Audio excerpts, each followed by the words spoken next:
Welcome back into the GSMC Sports Podcast as we are going to be previewing a Game 7 as on Saturday night, the Edmonton Oilers this was Friday night? The Oilers forced a Game 7 in the Stanley Cup Finals with their 5-1 victory over the Florida Panthers.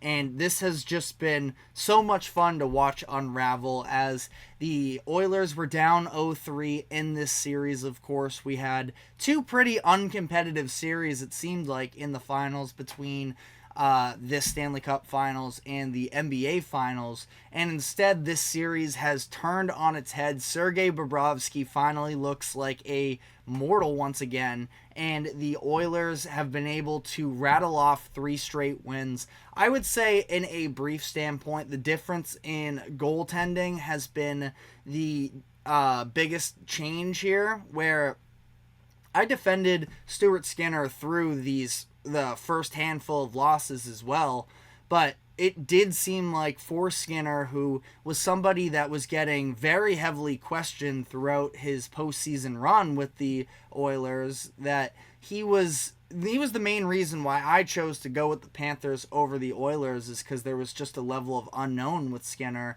as opposed to Bobrovsky, who is playing some of the best hockey of his life in the Eastern Conference Finals and really the playoffs as a whole, but especially dueling Igor Shesterkin of the Rangers and being able to come out on top in that one was extremely impressive. And now Skinner had his back up against the ropes a number of times here throughout this postseason, as recently as the second round when they trailed 3-2 against the Canucks. He has played his best hockey in those types of games where there's been pretty much no margin for error, and it's just really encouraging to see for him the way that he's been able to turn around this postseason. And again, Bobrovsky, who had gone 12 of 13 games, I believe it was, to start this postseason, allowing 2 goals or less, and now we're looking at 3 straight where he has allowed more than that, and it brings us to Game 7 in Florida. This is actually, interestingly enough, going to be the first Game 7 in all of American sports since COVID took place. So among in the finals, I should say specifically. But Stanley Cup Finals, NBA Finals, the World Series, none of them have gone 7 games since COVID. And now, I mean, you're talking about a situation where obviously this one's in Florida.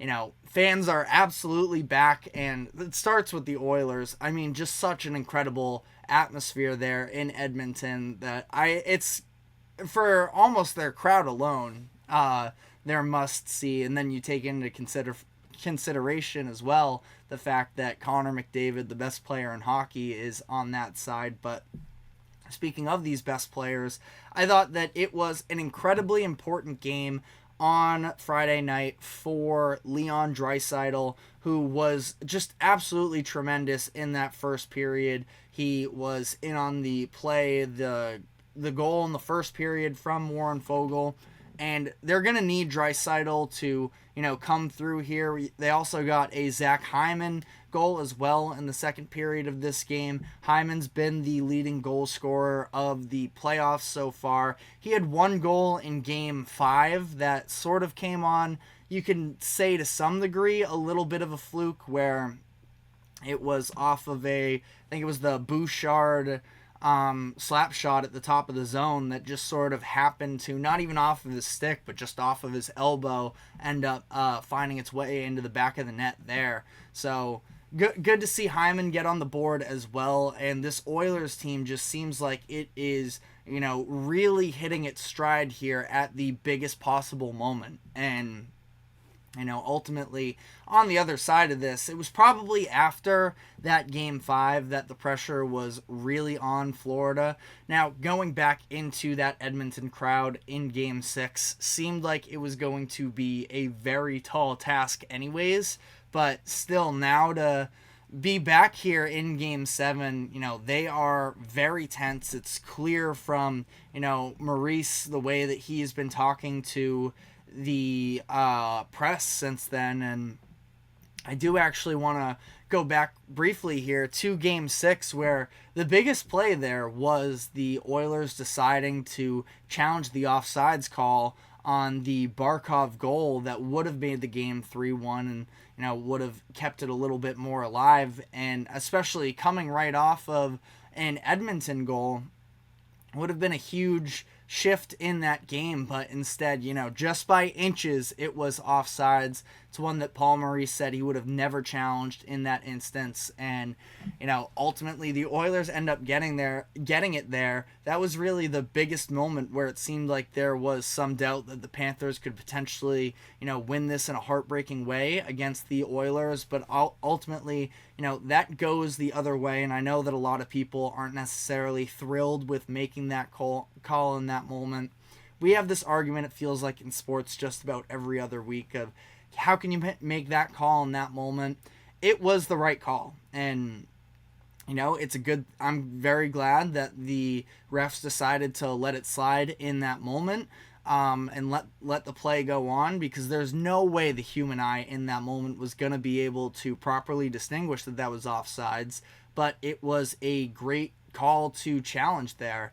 And for Edmonton, it really helps that they have a dominant penalty kill as well, that even if you get it wrong, Florida scored, I believe it's just one goal on, we're maybe looking at 19 tries now in this series. It's something along those lines, and it's just been, unbelievable. Special teams was going to be the key of this series, and, we talked about whether or not Edmonton's power play was officially back after Game 5, where they scored 2 there. They went 0 on the power play on Friday night. So, again, neither power play has necessarily had all too much success in this series, but, Edmonton just looks, untouchable in terms of their penalty kill, and that's really hurt the Panthers, because on the other end, they've just had a couple slips, and not just that, but they have allowed multiple shorthanded goals along the way as well. And so when you're being outscored while on the man advantage, that's obviously a recipe for disaster. And I think that it's going to take some, heroics on the power play to try and, flip this thing tonight. But really interesting to see. Odds are even right now between these two teams, so you can go on the majority of sports books, and that's what you will find. And ultimately, it's a pick'em at this point. And the fact that McDavid was held with 0 points in Game 6, and they were still able to, semi-handedly win that game, obviously benefit from a couple empty netters in the third period that makes the score look a little bit more out of reach than it initially, it was for the most part in this game. But, McDavid chasing these records feels like now at this point, breaking the Gretzky record of 47 points in a single postseason is off the table. But again, that was never top of the mind for Connor McDavid. It has been all about winning, and the Oilers are now knocking on the door here, and should be really exciting to see. Again, I don't think that there is a better program right now that would be fit to take this 0-3 comeback all the way. I've just been such a huge fan of everything that Edmonton has put out there on the ice throughout this postseason run.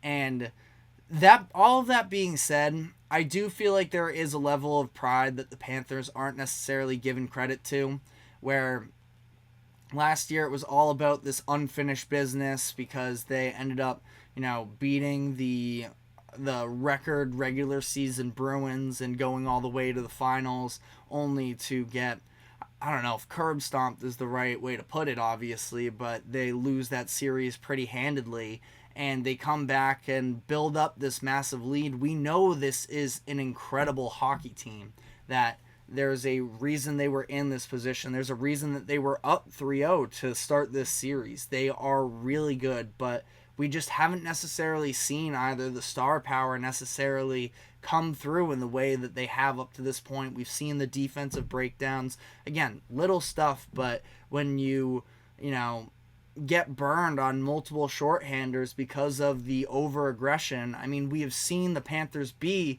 so aggressive all, the past couple postseasons, and they can't abandon that process all throughout, but they're definitely playing tight right now. And I do give them a good shot here at home, just sort of reset. But from a fan viewing perspective, I would love to see Connor McDavid be the first person to come back down 0-3 in the Stanley Cup Finals in the modern era. Obviously happened in the 40s as well with the Toronto Maple Leafs, but this has a really special chance here, and it's going to be the biggest thing in the sports world tonight is this Game 7 matchup. So stick with us tomorrow as we will be giving you a recap of a Stanley Cup Finals winner. But that is all the time we have for today. Thank you very much for tuning into the GSMC Sports Podcast. Thank you to the GSMC Sports Network for allowing us to host this show. Remember to like, follow, subscribe. Be sure to check us out on social media as well for more exclusive short content. But we will be back tomorrow afternoon, 2 o'clock Eastern, and we will see you then. Take care.